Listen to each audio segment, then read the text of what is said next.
And it really surprises me. You see at the top of your screen, he's right in the middle of the black, seems to be in the groove pretty well, but as he exits, a big wiggle, he corrects, he's chasing the car off the track, and at this point, a veteran, I know this is going to sound silly, but he spun that car to the left on purpose. When that car starts to lose control, he's wide open in the gas, the rear tires are spinning.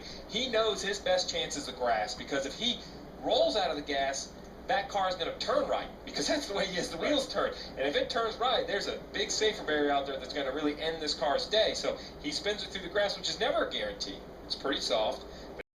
Patrick was coming back into the garage area and stopped abruptly, and the reason why was cars coming out. The first one in the line was Sam Hornish Jr., and this is Cole Witt. So there's Danica waiting outside, and I think Cole was just caught off by this. Yes. Yeah, it. Crafton, here comes Blaney with him in the blue and no trouble. Gallagher, hang on. What a save by Spencer Gallagher. Brings out the yellow. That was such a great save.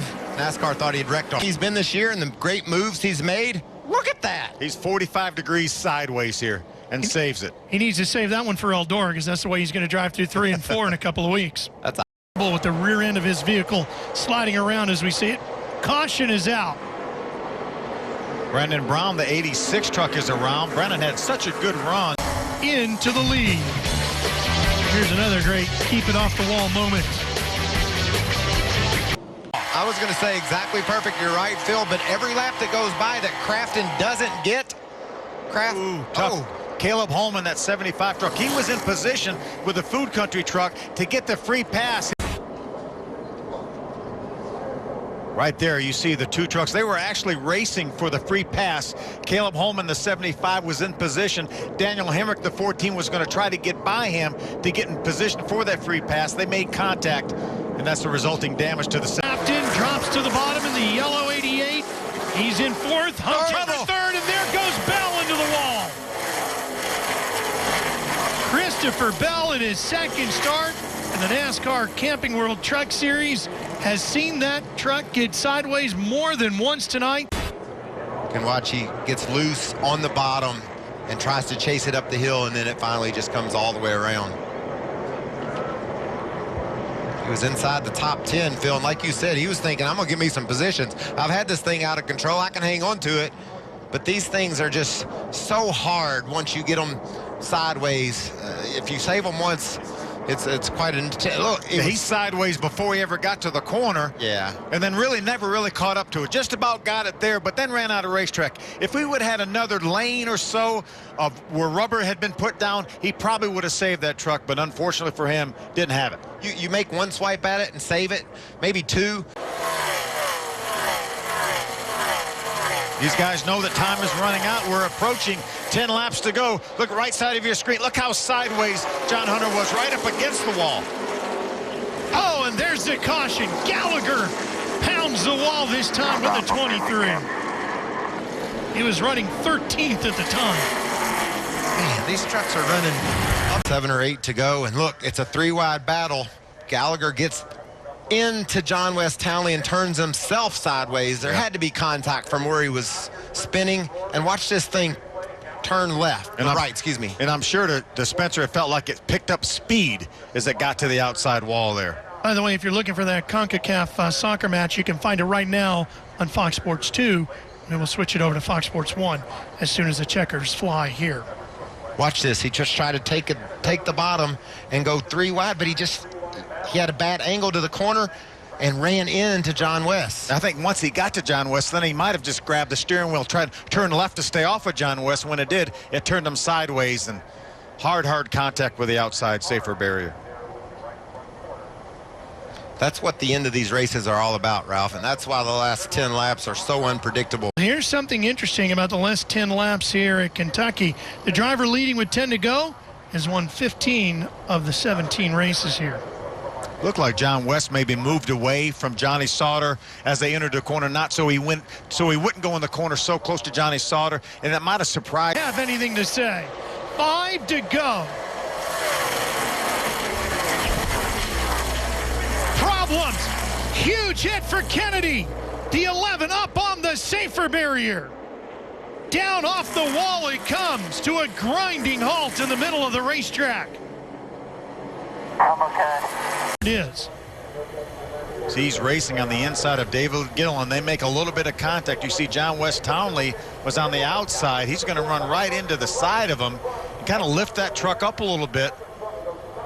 Got into the catch fence. For the second week in a row, we've had a vehicle in the catch fence. But again, the catch fence did its job. It kept that truck down on the racetrack, and you see it riding along the top of the safer barrier. When they got to turn one, Phil, I think they were 3 wide, and Ben probably thought that's a difficult angle for the spotters to see as well. And I think that Ben probably thought, wow, look how close that truck comes to going over. Probably thought they were just 2 wide, and he had room to move up a little bit for the corner. That's what it looked like. That was incredible how that truck just grinding along that safer barrier. That's a battery sliding up in the top lane of the racetrack. Let's take a look at it again. You can see that it was Gillen, John West Townley in the yellow truck. And I think John Gillen was just below John West, and maybe Ben Kennedy felt like they were just 2 wide and had room to angle himself for the corner, battling for a spot well inside of the top 10. Man, look at that shot. Right past one of our camera positions. Look at all that debris. But as you pointed out, Phil, that catch fence doing exactly what it's supposed to do as the axle's just grinding along that safer barrier on the wall. Wow. Look at ripping the nose off. We saw Here goes that battery. Yeah, there's a battery out of the truck. It's right in front of the left rear tires where that battery is encased. You can see steam coming out of the lower radiator hose. The radiator's already gone off that truck. And that wheel, Michael, just turned to the left on that left front just enough to catch it and pull it back down as opposed to rolling over. We have a crash. Around goes to 25. John West Townley sliding through the grass. Off the brakes, off the brakes. Turn your wheels to the left. Turn your wheels to the left and get going. Put it in first gear and try and roll. Going to pull him out. So you see him coming out of turn 4. He's all by himself. Car gets loose. Tries to stay with it, just can't keep up with the wheel, overcorrects, gets into the wall. Almost collects the 4 of Ross Chastain.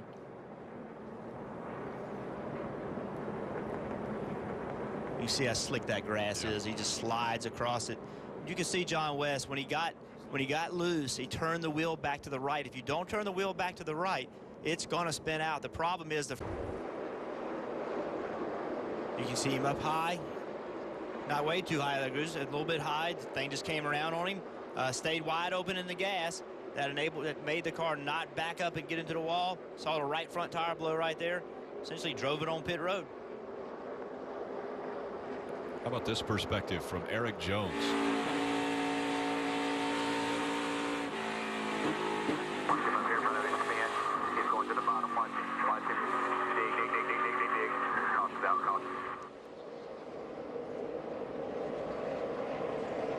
As you mentioned, the right front tire blowing for Ryan Sieg. He makes it onto pit road.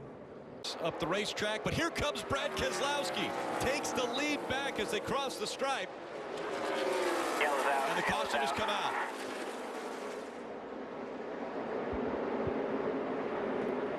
The 13 of Derek White. We'll look at it. How much damage we got? A lot? Yeah, I hit it pretty hard. Right here. Right now, So he was really loose getting in the corner there. Just had to chase it up the racetrack. Hard impact. That car's got a lot of damage. Look at all the debris flying off of it. Here he is way high getting in the corner. Once you get that high, you know, you're kind of in no man's land. The car starts coming around. The only reason it didn't spin is because the wall was there to catch him, but they just destroyed the race car. J.J. Yaley. So look way back, right there where the circle is. You can see him. Car looks like it gets loose. He turns back to the right, overcorrects it again, and gets in the wall. We saw that early in the race where he got loose and he overcorrected and got in the wall. Looks like he did it again. Even lost the alternator. Crashed in the middle of 2, 3, and 4. 2 cars got together. Car up to 3. And it looks as though that's a 98 of Josh Wise. A lot of damage to the right side of that car. Josh was running 41st. Free pass. Here's what happened with the 98. See 98 get in the corner on the outside. The 23 on the bottom just lost the back of the car of Yaley. Got into the 98. Both of them went up the racetrack. The 98 ran out of racetrack, gets into the wall. Big impact, a lot of damage. Can that be a product of the new race package and how close we see Carl Edwards making his way by the 4 of Kevin Harvick. Harvick so dominant, as well as Jimmy Johnson on mile-and-a-half tracks this year. And Kevin Harvick still trying to find some speed as we have an incident on the front stretch. The 41 of Kurt Busch. All right, stop it. Stopped just before the start-finish line. He was in the 10th position. Right here, you see him underneath or behind the 42.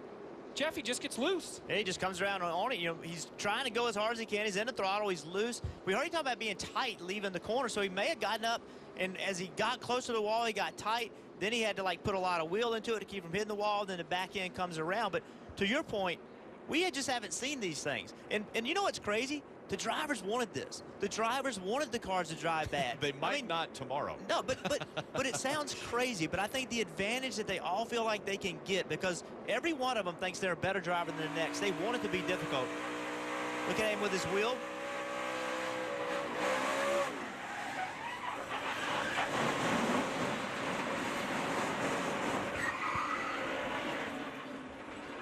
All right, stop it.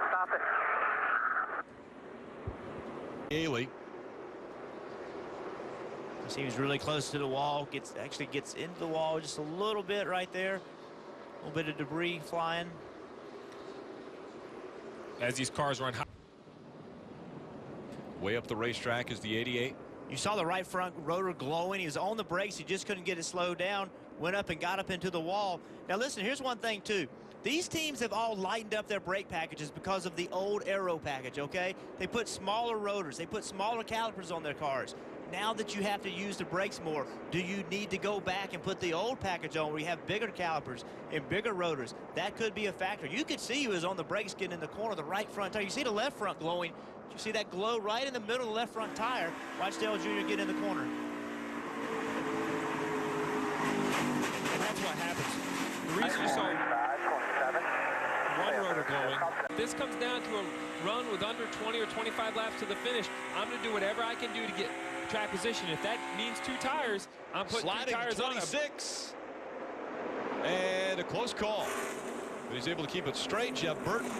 And it looks as though the 14 of Tony Stewart. Bring it back. Bring it around. Good job. Might have got into the inside wall. Back Nowhere behind to go the there. 26. They just packed it into you. You heard him talk to Jeff. There's the 14 of Tony Stewart.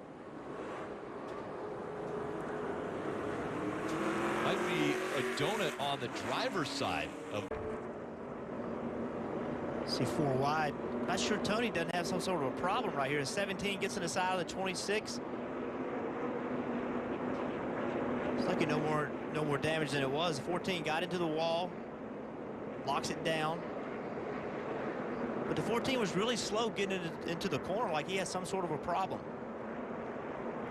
Just in front of him, Jeff Burton in the 26 got tapped by the 17 of Ricky Stenhouse Jr.